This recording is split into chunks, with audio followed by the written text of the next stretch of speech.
Another thing that you mentioned when you're getting a story ready to be told is the importance of knowing the end of that story.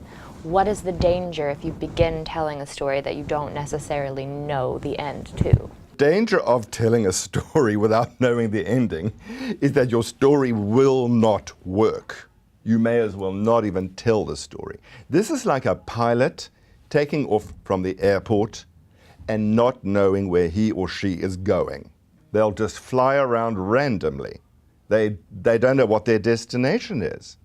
If you're telling a 4-minute story, which I've determined is the best amount of time to tell a story, it's the most effective time, 4 minutes, not too long, not too short. The moment you start telling your story, you better know where you're headed. You've got to be directing towards your ending the moment you start telling that story. That's what's going to keep your story tight. You only put details in that matter. You know, you only add those things that are going to really take you towards your ending. So you must know where you're going when you tell a story. Otherwise, you will lose your audience. We've all fallen into our, nodded off at the dinner table with people who go into too much detail and are rambling along without knowing what they're doing. Storytelling is very strategic. It's very purposeful. You need to know why you're telling it.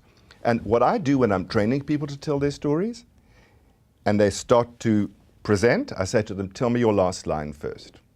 I want to be absolutely confident that you know where you're going.